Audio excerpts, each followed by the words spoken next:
Hello students, welcome back to my YouTube channel As Per Science. My name is Shubham and today we are starting with a new topic, that is mass of an atom. ये measurement of mass का second part है. अगर आपने पहला part नहीं देख लिया तो आप पहले वो देख सकते हो. ओके, सो हम मास ऑफ एटम एग्जैक्टली कैसे कैलकुलेट करते हैं, क्या होता है मास ऑफ एटम, ये सब हम आज के टॉपिक में स्टडी करेंगे. सो सी, मैंने लास्ट लेक्चर में आपको बताया था कि जो भी एक एटम होता है, एटम का स्ट्रक्चर क्या होता है. एटम के सेंटर में क्या होता है, एक न्यूक्लियस होता है, राइट. एंड उसके सराउंडिंग में क्या होता है, शेल्स होते हैं, राइट, जिनमें इलेक्ट्रॉन्स रिवॉल्व करते हैं.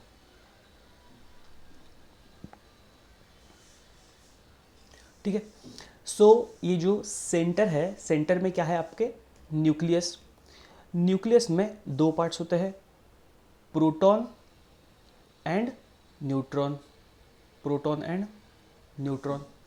सो एटम का ऑलमोस्ट 99.99% स्पेस जो होता है वो हॉलो होता है एंड उसका कोई मेजरमेंट अलग, उसका कोई मास नहीं होता. ठीक है. जो इलेक्ट्रॉन्स होते हैं यहाँ पे, जो रोटेट करते हैं, रिवॉल्व करते हैं इलेक्ट्रॉन्स, इनका कोई ज़्यादा मास होता नहीं.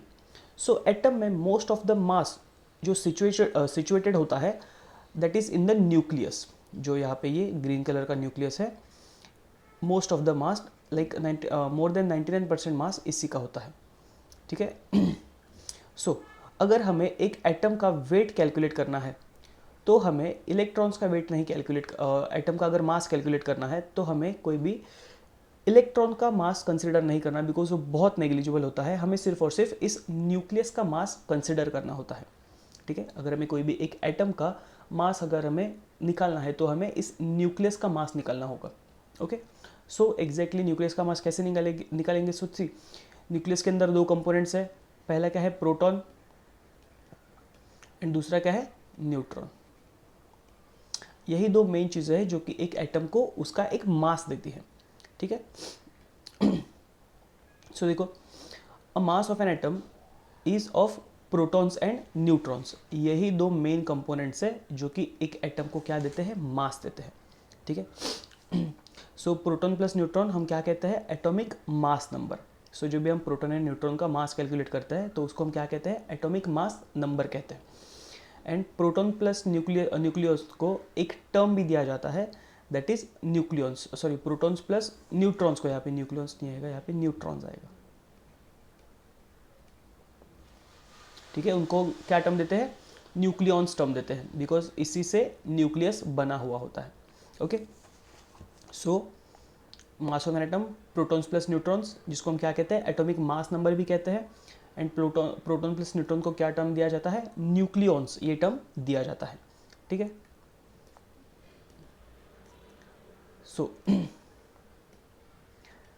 सो सी, कैसे होता है ना बच्चों, पहले के टाइम में लाइक 1800s में, 1900s में हमारे पास इतना एडवांस टेक्नोलॉजी नहीं था जिससे हम एक एटम का मास कैलकुलेट कर सकें. ठीक है. बिकॉज एटम का जो मास होता है वो बहुत बहुत कम होता है, बहुत छोटा होता है एटम. ठीक है. एटम तो हमें दिखता भी नहीं. ओके. सो एटम का मास कैलकुलेट करना बहुत डिफिकल्ट होता है. ठीक है. इसके लिए साइंटिस्ट ने क्या किया, लाइक एक्चुअल मास नहीं निकाला. सपोज ये अगर कोई भी एक एटम है तो इसका हमने एक्चुअल मास नहीं निकाला, इसका हमने रिलेटिव मास निकाला. ठीक है. अगेन ध्यान से सुनना, ये एटम बहुत छोटा है, बहुत मतलब बहुत छोटा, जो कि हमें दिखता भी नहीं. तो अगर इतना छोटा एटम है तो उसका मास कैलकुलेट करना थोड़ा सा डिफिकल्ट होता था. ठीक है. इसके लिए साइंटिस्ट ने क्या किया, इसका एक्चुअल मास नहीं निकाला, इसका रिलेटिव मास निकाला. क्या निकाला, इसका रिलेटिव मास. इसका मतलब इन्होंने क्या किया, कोई तो एक एटम, कोई तो एक एलिमेंट को, एक एटम को कोई तो क्या किया, इन्होंने स्टैंडर्ड रखा. ठीक है. कोई भी एक एलिमेंट को इन्होंने चूज किया एंड उसको स्टैंडर्ड रख दिया, एंड बाकी के सारे एलिमेंट्स उन स्टैंडर्ड के साथ कंपेयर किया एंड उनका रिलेटिव मास निकाला. ठीक है. सपोज अगर मैं आपको एक एग्जांपल देता हूँ, ऐसे समझो कि सपोज मेरे पास अभी एक क्लास भरा है पूरा का पूरा एंड उसमें 100 स्टूडेंट्स है. ठीक है. अगर मुझे उनका हाइट मेजर करना है एंड मेरे पास अगर स्केल नहीं है तो मैं क्या करूँगा, जिसका हाइट सबसे छोटा है लाइक नॉट नेसेसरली जिसका हाइट सबसे छोटा है, एक कोई भी स्टूडेंट को चूज़ करूँगा, सपोज मैंने स्टूडेंट ए को चूज़ किया, ठीक है, एंड इस स्टूडेंट के साथ मैं बाकी सबकी हाइट को कंपेयर करूँगा, ठीक है, यानी कि देखूँगा कोई तो एक स्टूडेंट होगा जिसकी हाइट ए से ज़्यादा होगी, तो मैं उसको एक कैटेगरी में डाल दूंगा जिसका हाइट ए से ज़्यादा है। दूसरा, अगर किसी की हाइट ए से कम होगी तो मैं उसको ए से कम वाली कैटेगरी में डाल दूंगा, एंड ऐसे मैं उनका एक्चुअल हाइट नहीं कैलकुलेट करूंगा, ऐसे में उनका रिलेटिव हाइट कैलकुलेट करूंगा विथ रिस्पेक्ट टू स्टूडेंट ए। मैंने ए को स्टैंडर्ड रखा है, ठीक है, एंड उस ए को स्टैंडर्ड रख के मैंने बाकी सारे स्टूडेंट्स को इसके साथ कंपेयर किया, किसी की हाइट कम है, किसी की हाइट ज़्यादा है, okay. So this is relative height with respect to A, समझा। सो मैंने ए को कांस्टेंट रखा। वैसे ही साइंटिस्ट ने क्या किया, हाइड्रोजन को स्टैंडर्ड रखा। हाइड्रोजन हमें पता है पीरियोडिक टेबल में सबसे फर्स्ट नंबर पर आता है। हाइड्रोजन में एक ही प्रोटॉन होता है, एक ही न्यूट्रॉन होता है एंड एक ही इलेक्ट्रॉन होता है, ठीक है। इसके लिए साइंटिस्ट ने क्या किया, हाइड्रोजन को स्टैंडर्ड रखा एंड बाकी सारे एलिमेंट्स को हाइड्रोजन के साथ कंपेयर किया कि किसका मास हाइड्रोजन से ज़्यादा है एंड कितना ज़्यादा है, ठीक है। अगर सपोज कोई भी एलिमेंट है उसका अगर मास हाइड्रोजन से 4 गुना ज़्यादा है, तो सपोज अगर हाइड्रोजन का मास 1 कंसिडर किया, तो जो भी एलिमेंट था, सपोज हीलियम का मास अगर हाइड्रोजन से 4 गुना ज़्यादा है तो हीलियम का मास 4, ऐसा, ठीक है। अगेन, ना हाइड्रोजन का मास 1 था ना हीलियम का मास 4 था, इन्होंने क्या किया था, कंसिडर किया था कि हाइड्रोजन का मास होगा 1, ठीक है, ये भी उन्होंने कंसिडर किया था, ओके। एंड इसके रिस्पेक्ट में हीलियम, हाइड्रोजन के रिस्पेक्ट में हीलियम का मास इससे 4 टाइम्स ज़्यादा है, इसके लिए हीलियम का मास 4, ऐसा, ठीक है। सो ये हमने क्या किया, रिलेटिव मास निकाला, एक्चुअल मास नहीं निकाला। एंड रिलेटिव मास में भी स्टैंडर्ड फर्स्ट टाइम किसको रखा, हाइड्रोजन को रखा एंड बाकी सारे एलिमेंट्स को हाइड्रोजन के साथ कंपेयर किया एंड उनका मास भी कैलकुलेट किया, ठीक है, रिलेटिव मास कैलकुलेट किया। सो ऐसे निकालते हैं हम relative mass, okay. So but जब हाइड्रोजन का मास उन्होंने एज अ रेफरेंस रखा था, एज अ स्टैंडर्ड रखा था, तो बाहर बहुत सारे एलिमेंट्स के जो मासेस थे ना वो फ्रैक्शन में आ रहे थे, ठीक है, लाइक 1/16, 1/12 ऐसे फ्रैक्शन में आ रहे थे, पॉइंट्स में आ रहे थे। इसके लिए इन्होंने क्या किया, इसके बाद इन्होंने ऑक्सीजन को एज अ स्टैंडर्ड रखा, ठीक है। क्या किया इन्होंने, ऑक्सीजन को एज अ स्टैंडर्ड रखा एंड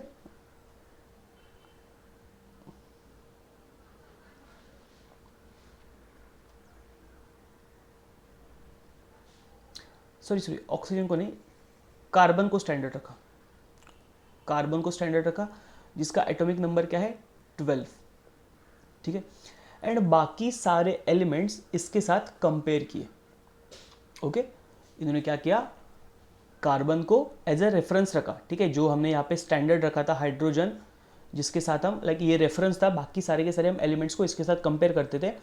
वैसे ही अब हमने हाइड्रोजन को हटा दिया एंड उसके जगह पे क्या रखा, कार्बन रख दिया, ठीक है। एंड कार्बन को हम एज अ रेफरेंस कंसिडर करते हैं एंड उसके रिस्पेक्ट में हम बाकी एलिमेंट्स का मास अभी कंसिडर करते हैं, ठीक है। सो ऐसे होते हैं मास का कैलकुलेशन पहले के टाइम में, ठीक है। बट आजकल तो हमारे पास एडवांस टेक्नोलॉजी है जिसके बेसिस पे हम मास एटम का एक एक्चुअल मास भी कैलकुलेट कर सकते हैं, ओके। सो देखो ऐसे उन्होंने सारे के सारे मासेस निकाले, हाइड्रोजन का 1, हीलियम का 4, लिथियम का 7, बेरिलियम का 9, ठीक है। ये सारे के सारे क्या है, लाइक रिलेटिव मासेस है जो कि उन्होंने कैलकुलेट किए थे, okay.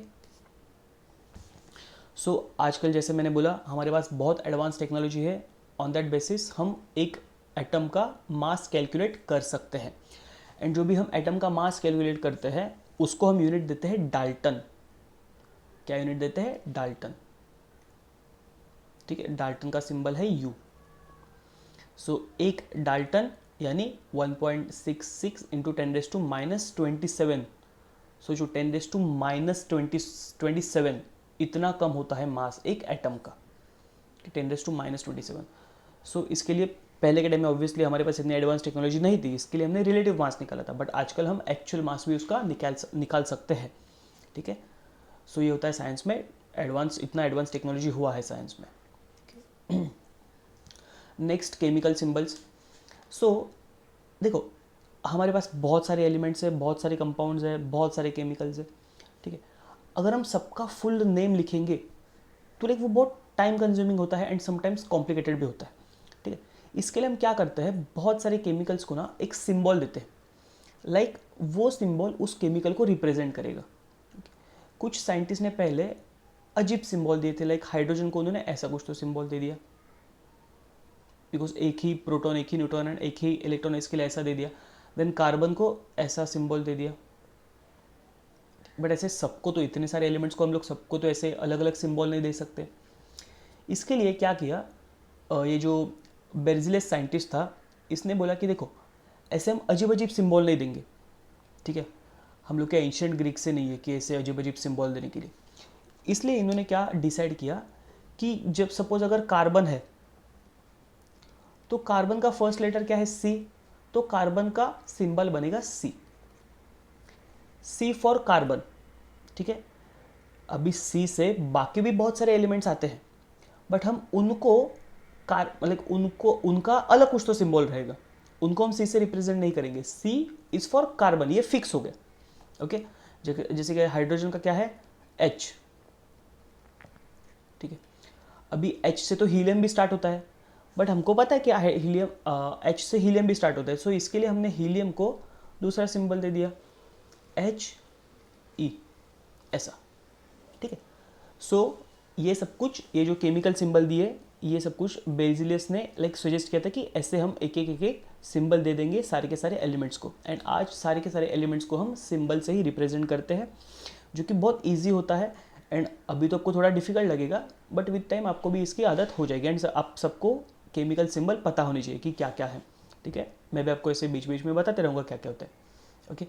So chemical symbol determined by IUPAC, ठीक है, international union of pure and applied chemicals. सो ये एक लाइक इंस्टीट्यूट है जो कि बहुत सारे रूल्स डिसाइड करता है कि कौन सा केमिकल, कौन सा सिंबल कौन से केमिकल को होगा, ठीक है। सो this is about chemical symbols. सारे के सारे एलिमेंट्स को आज केमिकल सिंबल दिए हैं, ओके। सो देखो, कोई भी एक एटम होता है ना, वो लाइक उसके बहुत सारे फॉर्म्स होते हैं। कुछ एलिमेंट फ्री फॉर्म में, लाइक वो किसी के साथ रिएक्ट नहीं करते, वो सिर्फ अपने आप ही रहते हैं, जैसे कि मोनो एटॉमिक, ठीक है, एक सिंगल एटम क्या है, हाइड्रोजन, हीलियम, ठीक है। ये सिर्फ और सिर्फ H देन He ऐसे फॉर्म में रहते हैं, ठीक, ये और किसी के साथ नहीं कंबाइन होते, इसके लिए इनको क्या बोलते हैं, मोनो एटॉमिक। डाई एटॉमिक यानी क्या होता है, सपोज ये एक ऑक्सीजन है, ये अकेला नहीं रहता, ये दूसरे किसी भी एक ऑक्सीजन के साथ कंबाइन होके उसके साथ एक बॉन्ड बना के रहता है, ठीक है। जैसे कि N2, N भी किसके साथ, लाइक दूसरे नाइट्रोजन के साथ एक बॉन्ड बना के रहता है। कभी भी सिर्फ और सिर्फ N नहीं रहता, ये दूसरे N के साथ एक बॉन्ड बना के रहता है, ठीक है। ऑक्सीजन भी ऐसे बॉन्ड बना के रहता है, ओके। सो इसको हम क्या बोलते हैं, डायटोमिक। जो कि मोनोएटॉमिक नहीं होते, वो डायटोमिक होते हैं, ठीक है। एंड बहुत सारे एलिमेंट्स पॉलीएटॉमिक भी होते हैं, ओके। सी मोनोएटॉमिक में सिर्फ और सिर्फ एक ही एटम होगा, डायटोमिक में दो एटम्स रहेंगे, बट सेम दो एटम्स रहेंगे, दो डिफरेंट एटम्स नहीं रहेंगे, ओके। देन कंपाउंड्स एग्जैक्टली क्या होता है ये समझ लो, ठीक है। See hydrogen, helium, lithium, beryllium, carbon, boron, oxygen, ठीक है। देन और भी बहुत सारे, सोडियम, देन क्लोरीन, ये सारे के सारे है ना एलिमेंट है, ठीक है। जब एलिमेंट्स क्या होते हैं, लाइक ये जो एक है इसको हम कहते हैं एलिमेंट्स, बट जब दो एलिमेंट साथ में कंबाइन होते हैं, देखो यहाँ पे H है, यहाँ पे O है, जब ये दोनों साथ में आएंगे और एक जब H2O बनाएंगे, इसको हम कहेंगे कंपाउंड, ठीक है। कंपाउंड किससे बना है, दो या फिर दो से ज़्यादा एलिमेंट से जो बनता है उसको हम कहते हैं कंपाउंड, ठीक है। जैसे कि यहाँ पे एग्जांपल दिया है NaOH, यहाँ पे देखो तीन एलिमेंट्स है, Na एक element that is sodium, O for oxygen, H for hydrogen, ठीक है। सो तीन एलिमेंट साथ में आ गए तो उसको हम क्या कहेंगे, कंपाउंड कहेंगे। देन यहाँ पे भी देखो NaCl, यहाँ पे सोडियम, यहाँ पे क्लोरीन, दोनों साथ में आ गए, एक कंपाउंड बन गया। H2SO4, ठीक है। इसमें क्या है, देखो हाइड्रोजन भी है, सल्फर भी है, ऑक्सीजन भी है, 2 हाइड्रोजन 1 सल्फर 4 ऑक्सीजन।